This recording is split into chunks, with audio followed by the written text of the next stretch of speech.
Krakow is a beautiful city where tourists can take a stroll, like princes and kings of past centuries, along the royal route, which begins at St. Florian's Gate, continues through... And in a moment, we'll see the oldest building standing in Krakow. What I would like you to pay attention on is the stone that is made, the building is made of. The same stone was used in the walls of Krakow city, and as well as the church we'll see in a moment. So it's called? It's a Castle of Saint Cross. Of Saint Cross. Okay. I've never been in this one, next to the oldest building in Old Town. Oh, wow, wow, wow, wow, wow, wow. We've never been in here. I mean, it takes us to come on a golf cart tour to see the church going back to the 13th century. Well, not too shabby a church. Wow.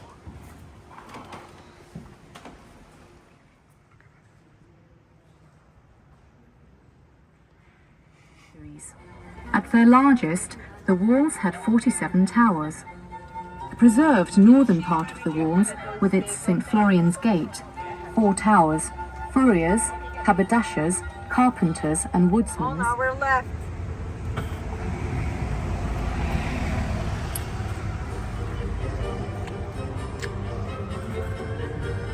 The Barbican.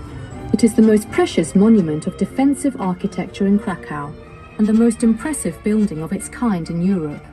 The Barbican was the most important aspect of the northern part of the medieval city. After the fall of the November uprising, a large part of the collection was sent to Paris, forestalling the confiscation of the Czartoryski's property by the Russians.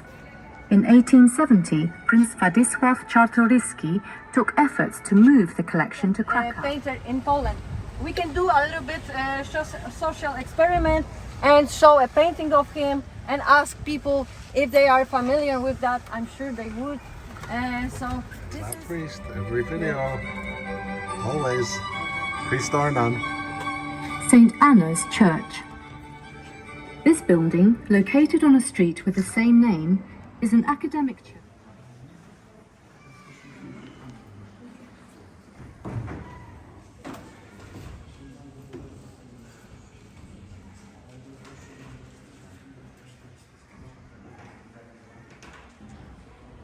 Also, well, what time is on? I'm not sure if it's open, but yeah. Let's first audio and then. Collegium Maius. It is the oldest building of the Krakow Academy, established in 1364 by Kazimierz the Great.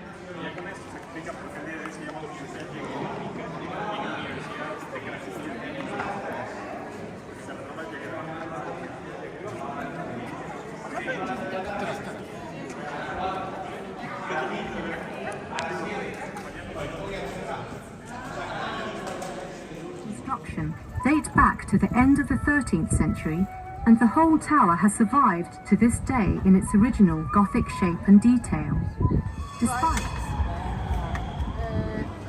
Peter and Paul? Peter and Paul, yes, exactly. Pablo, I mean, sorry for that.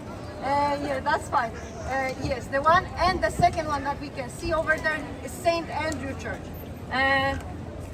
So now, I'll play about the Grodzka Street, and later I'll give you some extra information about St. Andrew Church, since it's one of my favorite church because of the massive... The coronation sword called Szczerbiec, and a collection of precious relics and handicraft. The chambers on the first floor were used as private apartments of the king and the royal retinue. The west wing contains apartments for the queen and ladies in waiting. The second floor housed chambers used for receiving envoys and guests, among which the audience hall, Sala Poselska, deserves particular attention. The room, it once used to be a separate town, founded by Kazimierz the Great in 1355. In the 15th century, an autonomous district, Oppidum Judaeorum, was formed in Kazimierz, where Jews resettled from Krakow lived. The Jewish minority built synagogues and cemeteries and created a splendid culture making Kazimierz the capital of the Jewish minority in Poland. And 4 big Jewish cemeteries. After the war, well, it only lasted around 1,000 Jews. And till this day, there's only one active synagogue executed in that synagogue. So it is not just appropriate for them to pray in such places.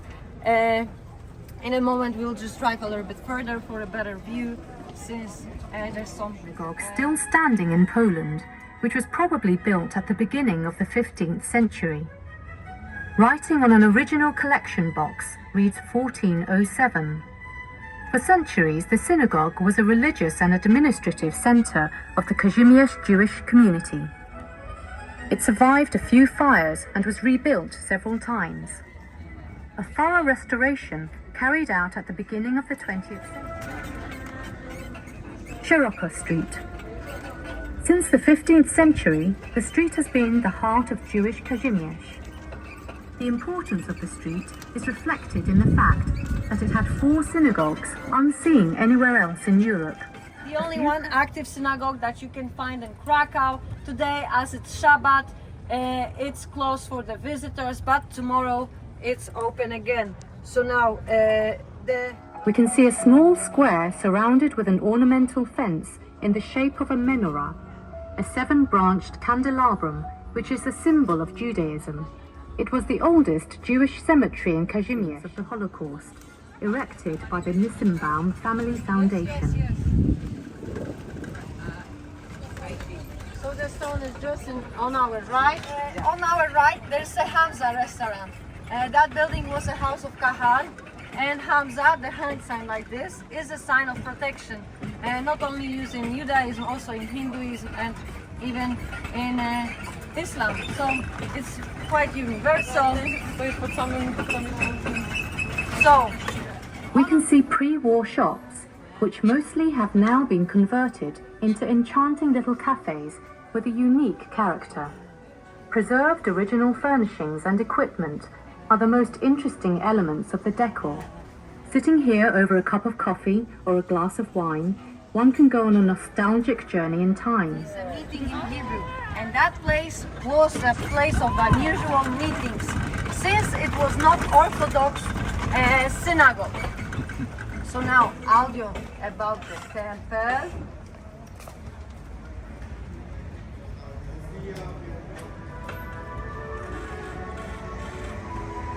The Temple Synagogue. The synagogue was erected in 1860 to 1862 to a design by Ignacy. The north wall of the synagogue adjoins the preserved part of the city walls. The synagogue was destroyed during World War II, and then it served as a ritual poultry slaughterhouse. Because like 15, 20 zlotys, but it's happened to grab. So yeah. Also there's a flea market. The square is surrounded by original pubs and restaurants of a unique character. We're off the golf cart for a minute to go, get bombed by pigeons and past Zakopane Heaven. Oh, I lost. We're gonna see Schindler Passageway. So in the audio, the part about the bookshop is not accurate anymore. So The High Synagogue. The synagogue was erected in 1556 to 1563 as the third of the synagogues in Kazimierz. It owes its name to the unusual location of the main prayer hall on the first floor. The location was motivated by security reasons, as the Jews were afraid of the proximity. The Great decided to build the church after thieves miraculously found communion bread together with a monstrance from All Saints Church there. That's Volnica, our old home. There, we lived there. Third floor. Kazimierz Town Hall. The building served as town hall in the times when Kazimierz was a separate town. It was an administrative, most important places of religious worship in Krakow. According to tradition, here the Bishop of Krakow, Saint Stanisław of Szczepanów, died at the hands of King Bolesław the Generous. This event is shrouded in mystery, because of a laconic and oblique commentary of the chronicler Gallus Anonymus and the many legends that have grown up around this event. The church has, however, kept ancient relics related to the death. It's stinky, stinky. Yeah. Sulfur, but it's mineral water. All right. Skałka, the church on the rock. The history of Krakow's Jews. The persecution of Jews began shortly after Germany invaded Poland in September 1939. Jews were made to perform forced labor and wear identification armbands. Before the outbreak of the war, Krakow was populated by approximately 65,000 Jews. 48,000 of them had to leave the city during forced resettlement. The 20-hectare area, and in their place 15,000 Jews were crowded in. The number of Jews in the ghetto fluctuated and at times went up to 18,000. The area allowed for one person was 2 square meters. The ghetto was encircled with a high wall and could be entered through 4 gates.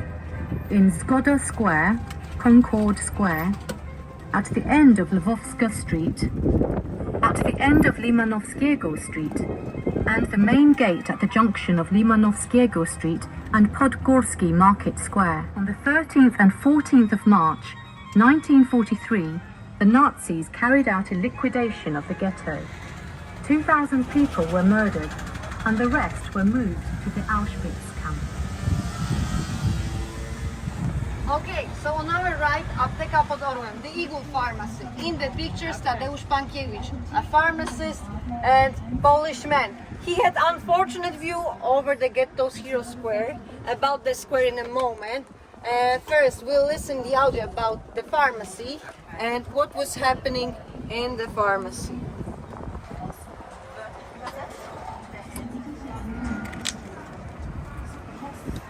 The Pod Orłem Pharmacy, the Eagle Pharmacy. This was the only pharmacy in the ghetto, which the Germans allowed out of fear of a typhus epidemic. From October 1941, it was open 24 hours a day.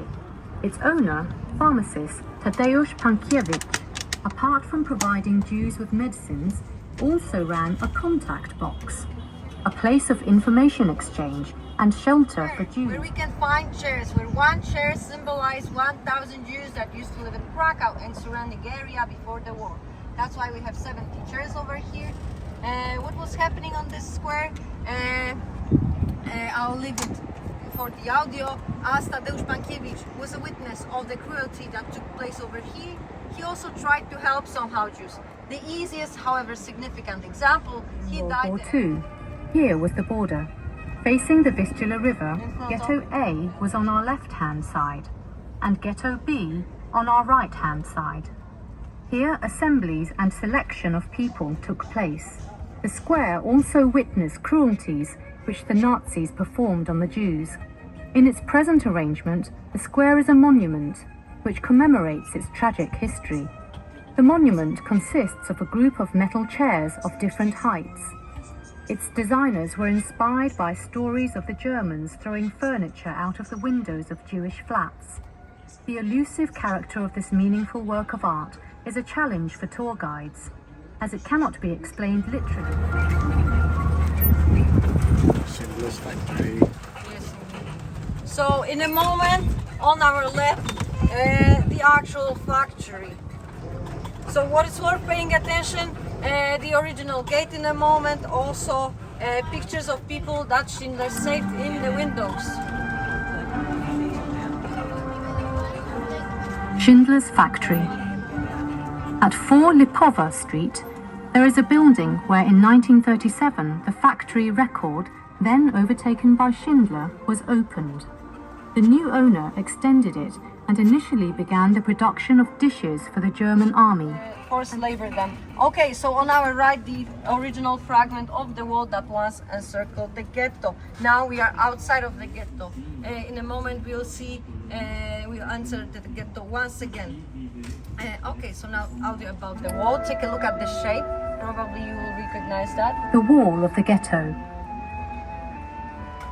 Here we can see a preserved fragment of the wall that encircled the entire ghetto. It witnessed the